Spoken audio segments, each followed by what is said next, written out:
Good morning and welcome to the Core Connection. I'm Mira Rubin here with you on Enlightened World Network. And today's topic is lessons we've learned. We learned how to treat ourselves by the way that others treat us. And in so many situations, we have been taught to be self-hating and denying our needs. We've learned to belittle and judge ourselves critically. And so we're going to talk about the dynamic of that today and how we might be able to relinquish those patterns and supplant them with life-affirming, more expansive messaging. So before we get started, let's take a minute or two to get present. So let's take a deep breath in through your nose and hold it.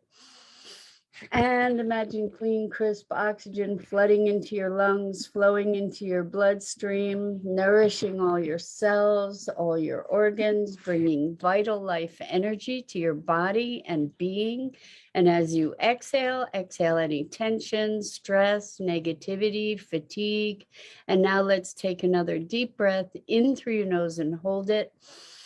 This time, imagine brilliant, bright light lighting you up from the inside out, illuminating, electrifying, energizing all your cells, your molecules, your electrons, creating this brilliant beam of light from your heart out into the world. And as you exhale, exhale any remaining tension, stress, negativity, fatigue. And now let's just gently press our palms together and very softly rub your fingers against your palms to feel that sensation, to feel the deliciousness of the tickling and the tingling and the warmth or the cool, and allow that sensation to bring you present right here, right now, into this remarkable physical form that enables you to experience life. Welcome, welcome, welcome. Welcome, Rosalind. Good morning. So good to have you here with us this morning. And welcome to everybody else who's joining us. I guess things are working on Facebook, which is awesome. If you guys want to add comments, please go to the Enlightened World Network Facebook page and you can leave comments there, and then I can respond to them because otherwise I don't see them. So today we're talking about lessons we've learned. And this came up with several people in my coaching practice yesterday. So I'm just going to, good morning, Robin. Wonderful to have you here with us. So anyway, we're going to talk about lessons learned. And what I mean by it, by lessons learned today, the lessons that we're talking about expressly today, is the lessons that we learn in how to behave. We learn how to treat ourselves through the way that other people treat us. And we also learn how to treat ourselves by modeling our parents, and not only how they treat us, but how they treat themselves and each other. And so we have these models of behavior that we are exposed to from a young age, and we don't question those things because that is how we're taught people interact with each other. So Rosalind says, not letting anyone should on you. I love that, Rosalind. Exactly. So the thing is that because we are immersed in these environments when we're growing up, we don't know different. It's all that we know. So we don't know if there is a dysfunctional relationship between people in our household. If people express anger and disdain to one another, that's what we learn. That's how we learn to interact. If people are always blaming and shaming, then that's how we learn to interact. And the fascinating thing is that because, here we are in a family ecosystem, that's what we know, that's our only reference point. And when we get out into a broader world, then we often find the contrast of other people's behavior and recognize that, oh my gosh, like this is not the norm. This is not okay. And the other thing that we also tend to do, which is fascinating, is that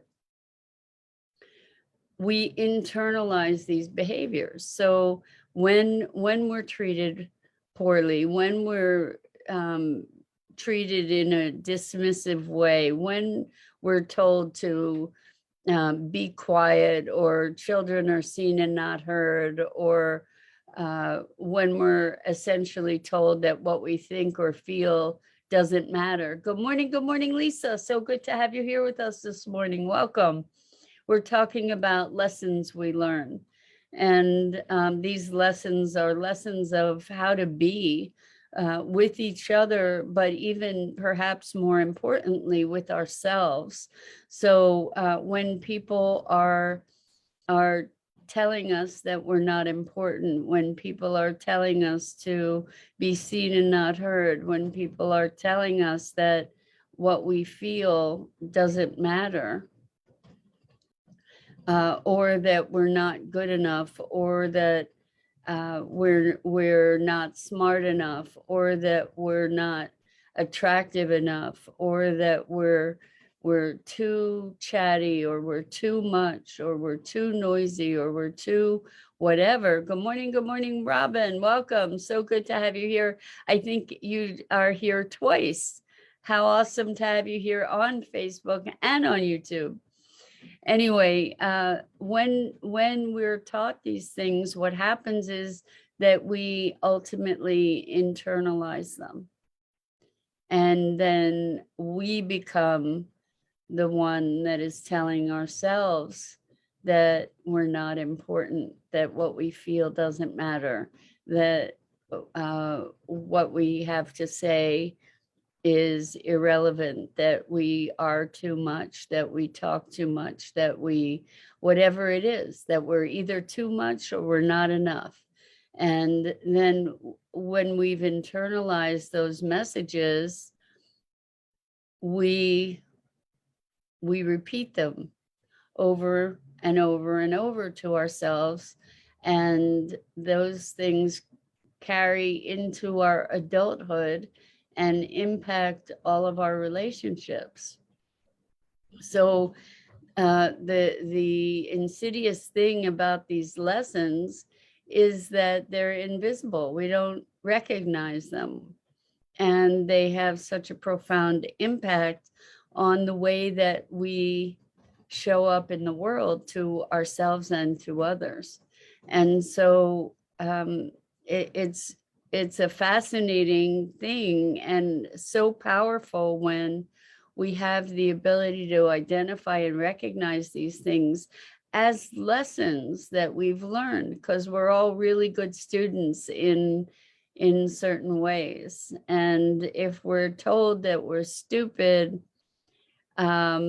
if we're told that we're too much, too intense, too this, too that, too sensitive, then when we have our own experiences, we often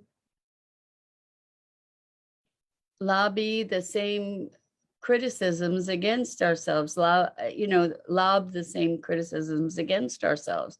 So Lisa says, today's the first day I've been able to find you in a while. I missed you. I haven't been getting notifications, nor have I been able to find you. Well, Lisa, we thank you for your persistence. Enlightened World Network was having a lot of challenges because apparently the algorithms changed on Facebook, which made it so that Restream didn't connect properly. And so it didn't show up on the Facebook page. So I'm thrilled that you found us and that things are working again. And it is through a monumental effort of the home team and in Enlightened World Network that things are back up and running. So thank you to Sue and to Dido for your tireless efforts in working this through. So Rosalind says, so where did the beginning happen? As soon as we're born? I think that's a great question. And we can actually look generationally, I think, for where the beginnings happen, because I really do recognize that there are generational patterns of behavior. Like in my family, I've seen generational pattern of anger, and it's growing up in an environment of anger, you learn that anger is the way to express, right? And you internalize that anger and externalize that anger too, right?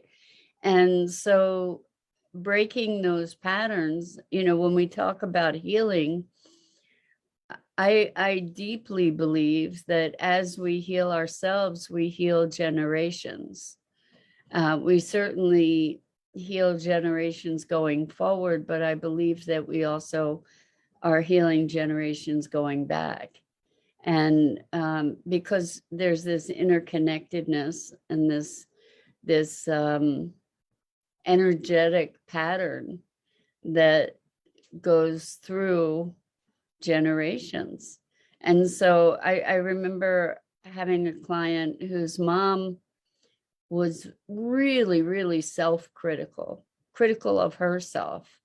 And so the client that I had modeled this behavior very, very well, because that's what she was taught. That was how she was taught one should relate to oneself, right? We don't think about it. We just perceive it. We learn it. We incorporate it. We internalize it. And then that became her own pattern. And it was so powerful when she started recognizing, oh my gosh, I don't have to blame myself for it. So here's the thing. I'm all about taking personal responsibility. The thing is that oftentimes when we think about responsibility, it's very closely coupled with the notion of blame. And Enlightened World Network is either Dido or Sue are chiming in saying, we're so glad things are working again. You and me both, and everybody who's joining us, we're all so appreciative. So, and we so appreciate your efforts to make it work, because I know it wasn't easy. Anyway, we tend to, in our self-criticism, we tend to blame ourselves, right? Not only are we being self-critical, but then we notice that we're being self-critical, and then we blame ourselves and make ourselves wrong for that, right? And the thing that's really important, Lisa, you're so sweet. Mira in the morning, that's a riot. So what happens is that we see these behaviors in ourselves, and it's not enough that we suffer as a result of those behaviors, but then we blame ourselves and make ourselves wrong for having those behaviors. Now, as I was saying, I'm all about responsibility, in that we take responsibility for our actions and our behaviors, and understand that that doesn't mean blame. So when we're talking about being responsible for ourselves, what we can be looking at is, oh, wow, I've got this pattern. I get to move through that. I get to learn from it. I get to evolve around it. I get to notice it and make the effort necessary to shift that for my own welfare and that welfare of others. So here's the thing, while we're recognizing it, I think that there's tremendous power available to us when we recognize that we did not generate that pattern out of a vacuum, that we were taught, that we learned. And so this isn't to blame anybody else for our behavior, but it's to recognize the source. And when we recognize that this is something learned and not necessarily something innate to us, then we can open up the possibility more readily to learn something else. Does that make sense? And I think it's very freeing to recognize, oh my gosh, this is a pattern that I learned. I learned how to do this, and I learned really well because I'm such a good student, and I'm such a good daughter that I would learn how to do this from my parents, right? And now that I'm aware of it, I'm not blaming my parents. I'm just identifying, oh, wow, this is the source. Now I can look at what it might be to, good morning, Kimberly, welcome. Oh, you already said, now, so Kimberly was on Facebook and it's now on YouTube. You guys are, I'm all discombobulated here, but you're everywhere, all of you. I love it. So anyway, what we get to do is to learn new behaviors, to identify a behavior as a behavior rather than an is, rather than this is how the world is. We also learn our perspectives and our prejudices from our upbringing, right? We learn our opinions about others. We're indoctrinated to these perspectives. And then there will come a time where we get to start to choose. The thing that's so fascinating to me is as we start to choose, we get to see these behaviors and how deeply ingrained they are in the face of trying to change. So, this brings up the topic of change, and how when we make a commitment to shift something, that's often when things hit the fan, because we get to see how deeply entrenched something is. Like as soon as we endeavor to make a change in something, that's where we encounter the resistance of that thing. Oftentimes when we choose to change that we encounter massive breakdown, right? As we're trying to break through, we encounter the challenge that is inherent in making that change. So recognizing the thing that we're wanting to shift is just the very first step. Lisa says, I was able to recognize patterns by watching my other family members. There was so much anger and disdain in my dad's family. Yeah, exactly. So as you see, like this is a pattern of engagement, how people interact with each other, and they teach each other how to treat each other and then themselves, right? We internalize these behaviors, and oftentimes it is easier to see in people outside yourself, for sure. And the thing is that we get to recognize that the things we see are reflections of our own being and perception. So that's a powerful thing to recognize.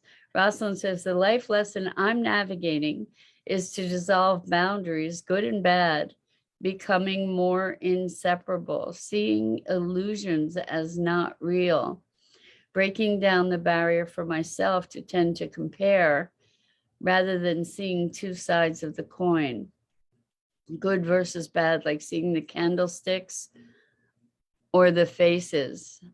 Instead, getting curious and sit in the space to observe different perspectives.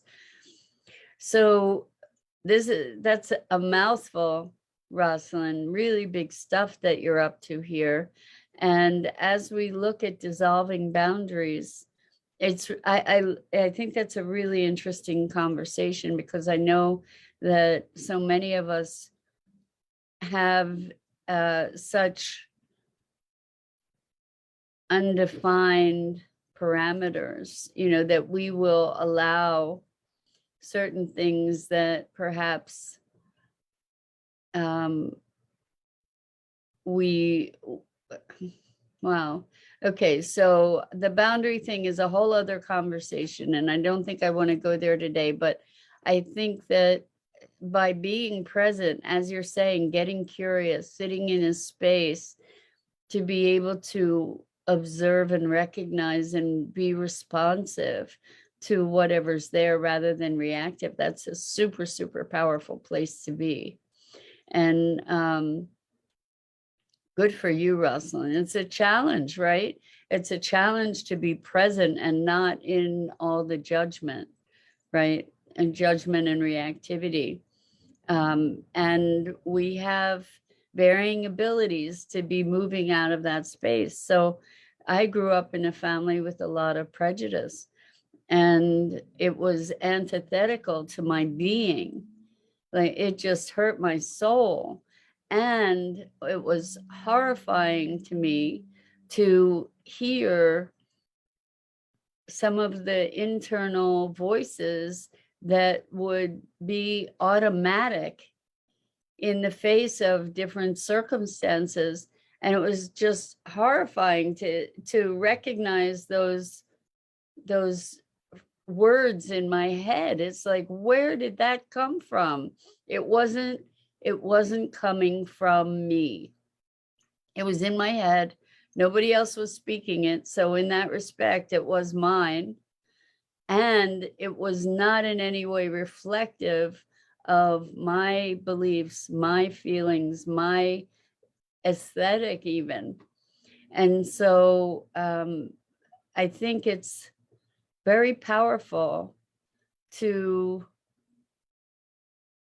be in this place. I mean, that happened for me for years, where these snippets of ugliness would just pop up in my head uninvited, and it would jolt me, it would jostle me, and the just horrify me. And the tendency was to want to beat myself up for those things in my head.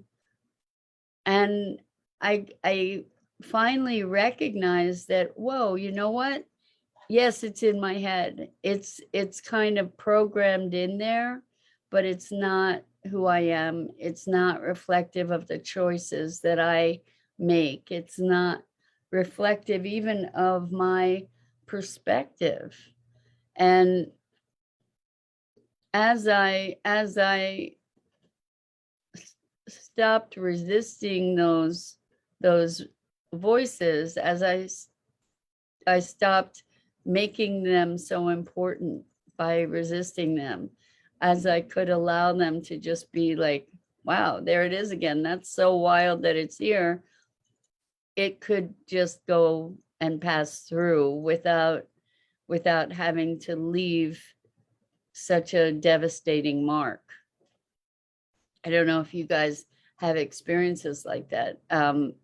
We might even have messaging about ourselves that we had been indoctrinated to, like that, that kind of damaging interaction, where there are messages of, well, you're just stupid, or you're just worthless, just you're too much, you're too sensitive, whatever it is, like these messages, maybe that comes into your head. And the thing is that we don't have to pay attention to it. We don't have to give it credibility. We can just notice, oh my gosh, there it is again.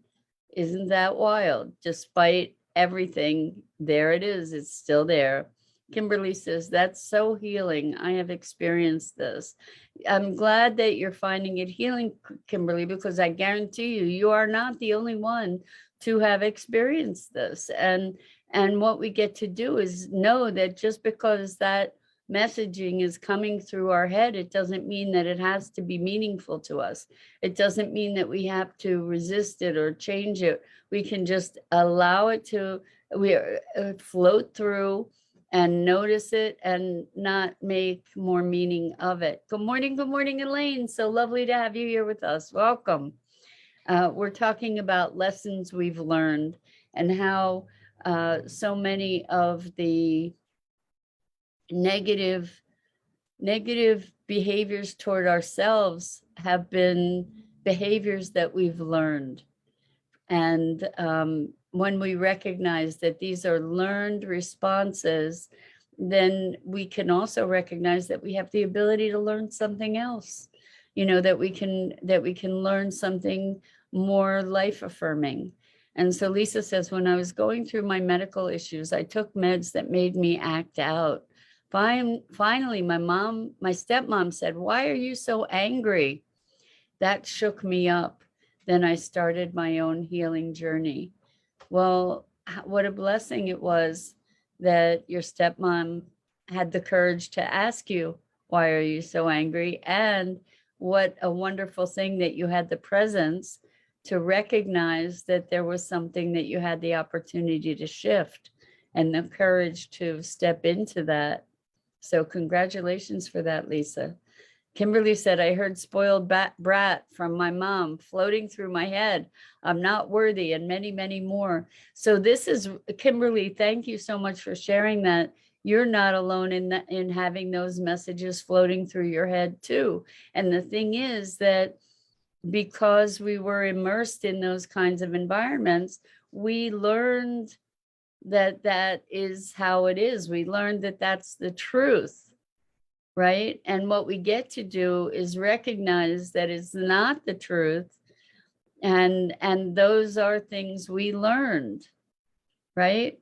And we learned someone who's calling us a spoiled brat is projecting their own pain, perhaps their own selfishness, perhaps their own spoiledness, perhaps their helplessness. I mean, there's a number of things that could have been projected that came through in that damaging messaging, but it's a message that you learned. It's not something that you have to keep.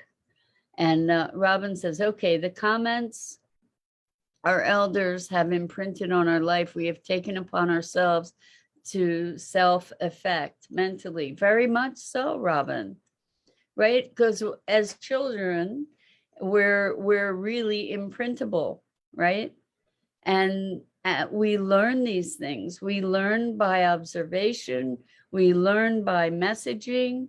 And what happens is that we internalize all of these lessons. When we get to identify that this was just something we learned, it doesn't mean it's true, then we have the opportunity to learn something new. And yeah, so powerful conversation this morning, folks. Thank you. Thank you so much. I think it's really important and valuable to start to recognize the lessons we've learned, and then to give ourselves the opportunity to learn something new that will be more life affirming, and to recognize, that we're kind of a perpetuation. As long as we're not conscious, we're a perpetuation of patterns.